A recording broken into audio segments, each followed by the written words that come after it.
So, we got to talk about the CBA. Over this past couple of weeks in the offseason, there has been a lot of significant changes happening to various different rosters, and even some changes that necessarily haven't been happening to teams as well. And this always leads many people down this path of why exactly this or that is not happening. Why is it that the Boston Celtics are dismantling a team that just won a championship 2 years ago? How exactly will OKC manage these new contracts that they just gave to both Chet and J-Dub? Why exactly my favorite team isn't doing much of anything with the Lakers, and even some of these buyouts that just occurred. Throughout the last handful of seasons, we don't really see too many teams settling on significant buyouts like we just saw with Bradley Beal and Damian Lillard. However, everything is all centered focused to one significant change that has happened over the past 2 years, and of course, that is a CBA. Now, for the people out there who are new to the space and may not be aware, a CBA is just the collective bargaining agreement, or in easier terms to comprehend, it's when the players and the owners get together and make an agreement on how exactly they're going to spend the money throughout the NBA. And of course, the large lump sum of money that is being spent will be headed towards payroll, which then will impact if your team has the ability to build a championship roster. Now, of course, there are always going to be limitations, penalties, and thresholds that you can or cannot cross, just depending on the situation that you're in, which will aid you or potentially be a detriment to that process. But again, that's effectively what the CBA is. Now, I'm not going to make it seem as if like I'm this financial lawyer and I know all the ins and outs to the CBA. The reason why I am wearing another shirt is because this is like my 17th time re-recording this video due to how many mistakes I have made. However, I do know for sure 2 new changes that are happening to the CBA that will forever change teams' abilities to build championship rosters moving forward and sustain that level of talent on their roster for an extended period of time. Those 2 changes are the aprons and a new tax rate. We've already discussed a little bit about the aprons last offseason. We made a video about certain players being unwanted due to the ramifications of having them on their team and being that high above the salary cap. And I'm gonna be honest with you all, some of the speculations that we had last year came to be true, if we're gonna be honest with ourselves. But I'm gonna be honest with you, with the aprons and this new tax bill, oh my goodness, it is significantly worse. Oh, it is so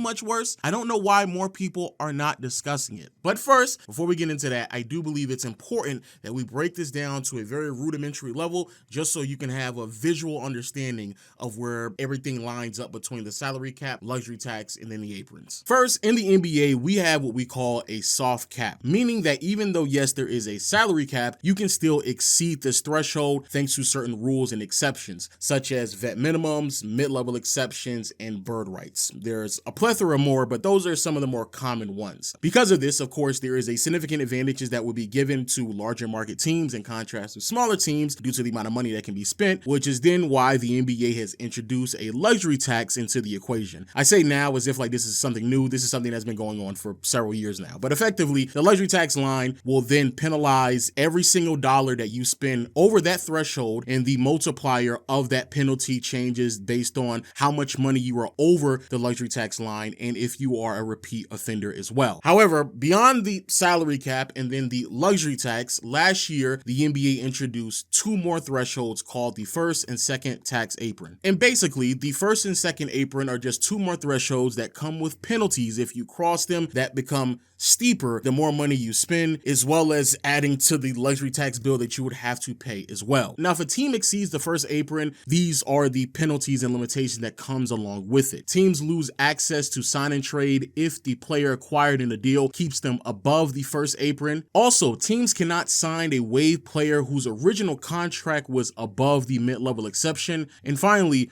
when trading, teams cannot use more than 100% in salary when matching in a trade. And then if you exceed the second apron, not only do all of those limitations in the first apron still apply, but then you also are limited because teams who exceed the second apron lose the access to mid-level exceptions. Also, teams cannot aggregate 2 or more players' salaries in a trade, meaning that if you want to trade for one player that makes $50 million, you can't piece together a trade where 3 different players on your roster make $50 million to to make the trade possible? No. If you're trading for one player, you have to trade one player. If you're trading for two players, you got to trade two players to match the money, making it significantly more difficult to pull off major deals. Also, teams lose the option of trade exceptions even if they agreed upon it in previous years. Also, teams cannot send out cash in trade negotiations, but possibly the most intimidating limitation that comes with living above the second tax apron is how less valuable your first round picks will immediately become. Because any team that remains above the second apron threshold for 3 years out of any 5-year period will be forced to move their next first round pick to the end of the first round, regardless of how they may have finished in the previous year or even in the lottery. Now, those are the aprons, but what about this new luxury tax rate that I talked about earlier? Like I stated before, when it comes to the luxury tax line, every dollar you are above that threshold, you are getting taxed. Now, how much you're getting taxed is dependent on two different variables. First, how much money you are above the threshold, and second, if you are a repeat offender. And with this new CBA, it is effectively implying that the owners and players believed with some of these new owners coming into the NBA with much bigger pockets, yes, I'm talking about you, Steve Ballmer, and all that money going out there in Golden State over the past couple of years, it is believed that the old model with the old tax rate, it just wasn't enough of a penalty with these new owners with big fat pockets. They could actually afford the luxury tax bill, so it effectively defeated the whole purpose. And so to address this problem, they decided to make a much steeper tax rate. See, in the NBA, living the life of luxury, you have 10 tax brackets, and each tax bracket will be assigned a certain multiplier that effectively is the tax rate. In the old model, the standard tax rate would span from a 1.5 multiplier all the way up to a 6.25 multiplier, again, just depending on which tax bracket you fell under. And if you were a repeat offender, all you would do is add a +1 to the standard rate, and then you would get your repeat offender tax rate. So for example, in the old model, if you lived under the fourth tax bracket, your tax multiplier would be a 3.25, and if you were a repeat offender, that 3.25 multiplier would turn into a 4.25 multiplier. However, under this new rate, it's just substantially more. There are still 10 tax brackets, and each tax bracket is separated by a predetermined number. However, the tax rate is what sees the significant change. It spans from a 1 multiplier all the way up to a 7.75 multiplier for the standard rate, and instead of adding +1 for a repeat offender like in the old model, you're now adding +2. So now it spans from a 3 times multiplier all the way up to a 9.75 multiplier, which is crazy. And if you continue to look on your screen, you can see very clear indicators of how steep the change has been. Under the old standard tax rate, if you fell underneath the 5th bracket, your tax rate would see a 3.75 multiplier. However, for the new tax rate, again, still falling under the 5th tax bracket, the multiplier that you would see would span all the way to a 5.25 multiplier. That is a substantial difference for effectively spending the same amount of money. But to give a real world example on how crazy this change will be, back in 2024, the Los Angeles Clippers were $34 million above the luxury tax line, and they were repeat offenders, which then resulted in them having a luxury tax bill that was around $142 million. This year, before the Suns waived Bradley Beal off of their books, they were going to be $31 million over the luxury tax line, and they too were going to be repeat offenders. However, their luxury tax bill was going to be over $171 million. That is a $3 million difference, where the Suns are spending $3 million less than the Clippers were 2 years ago, and yet their bill turned out to be $30 million more. That is crazy. Now you tell me, is it that much of a surprise that the Phoenix Suns decided to just waive Bradley Beal? We're gonna buy you out and move forward, because the money that they have to pay Bradley Beal no longer is a hit to their payroll, to their salary cap. They just pay it. So if it's not a hit to the salary cap, hell yeah, we'll waive you, we'll buy you out, stretch out the contract as much as possible. It's not going to go against our salary cap, so fine, we'll pay you. I'd rather pay you than be a repeat offender and turn $31 million to over $170 million.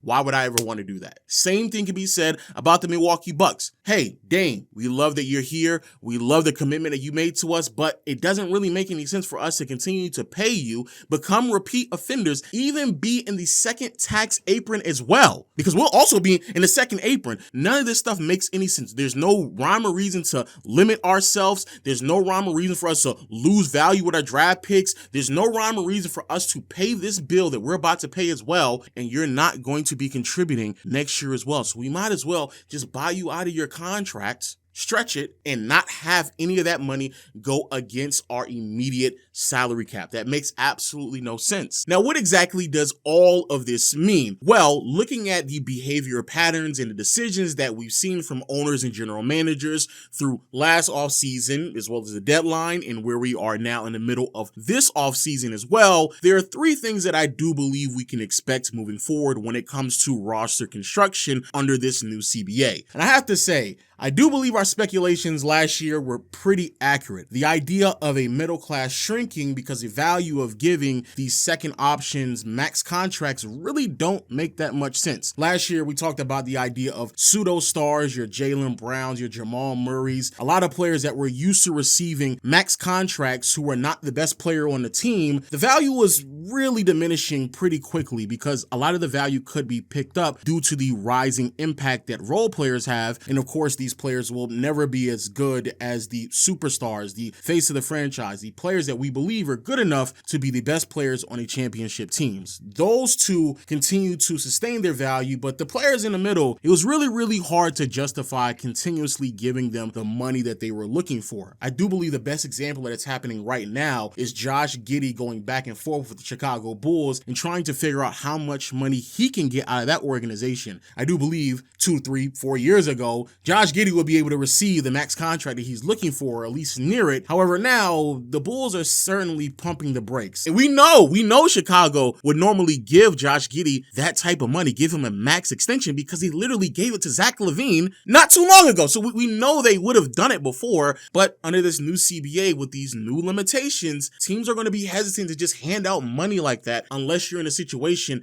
that they know they can maximize who you are as a player. So that's the first thing. Second is that draft picks have inherently become much more valuable. Not only because, as we all know, and certainly several franchises have played this game, you trade a draft pick in the distant future, who knows what's going to happen, you cross your finger, bada boom, bada bang, you end up with Jason Tatum and Jaylen Brown. Who knows how that's how it's going to work out. But instead of it always being a crapshoot like it has been in the past, you can strategically build your team with players out of the draft who can give you immediate impact. And that is the only way that you will be able to receive rotational players at the lowest price point possible. And that's something that we have seen pretty consistently over the past 2 to 3 years. And I do believe is going to be a repetitive theme moving forward. Great example are the Oklahoma City Thunder. The reason why they were able to go out and get Alex Caruso and Hartenstein is because both J-Dub and Chet are providing all NBA value, really on both sides of the floor, all defensive as well. They're providing that level of value while still being on their rookie contracts. Same could be said with the Indiana Pacers. Many people like myself kind of speculated how much money should you really give someone like Pascal Siakam and Tyrese Halliburton. They easily threw max money at them, and it worked out because they have players like Obi Toppin, Nesmith, Mathurin, and Nembhard all making less than $15 million. Matter of fact, Nembhard is making only $2 million. That's rotational value on a rookie contract. Last year, Cleveland Cavaliers team, Evan Mobley, giving you DPOY value while still on his rookie contract. It then puts you in a position to where you can really maneuver around what you need to from a financial standpoint. The Minnesota Timberwolves last year with Nickeil Alexander-Walker and Naz Reid making practically nothing. Naz was only making like $14 million. Nickeil was making $4 million last year. That's nothing. That is a premium value. You're getting rotational value at $4 million. That's crazy. And I do believe moving forward, these are things that you have to take into consideration when your team is trading a draft pick. Hey,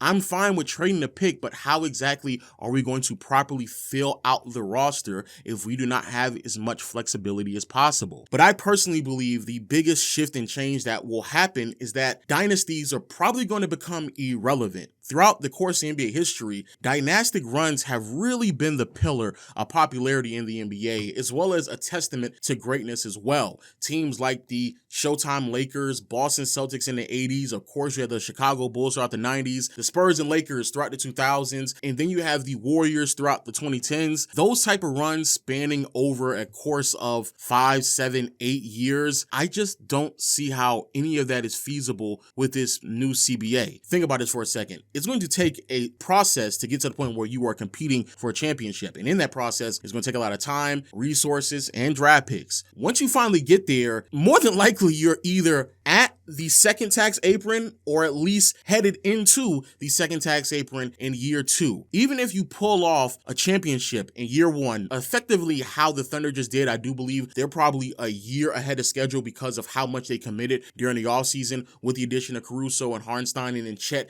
being healthy enough to finish out an entire postseason run. So I do believe they're probably a year ahead of schedule, but even then, as we just saw with the new contracts that they just gave to both J-Dub and Chet, they're going to be deep into the luxury tax bill within another year. So if you're willing to take that type of commitment, how long can you sustain the talent around you before some of these restrictions and penalties start to catch up to you and it's no longer sustainable? More than likely, OKC is going to be the first case study to figure out how exactly this is going to impact teams, and I think it's a perfect one. This is probably the most ideal situation. We're talking about a small market team that does scout really well and has had the ability to make the most out of a player while still on a rookie contract. So if anything, the Thunder are building out the model of how to build a successful dynasty under this new CBA. But even them, I just don't see how it's that sustainable beyond a 3 to 4 year window. I don't see how it's sustainable. I just don't. But hey, those are my thoughts. Let me know yours in the comment section below. Did this new CBA ruin dynasties? I think that it potentially did, but let me know your thoughts. Also, hit the subscribe button and notification bell down below. And until next time, I'll see you all later. Peace.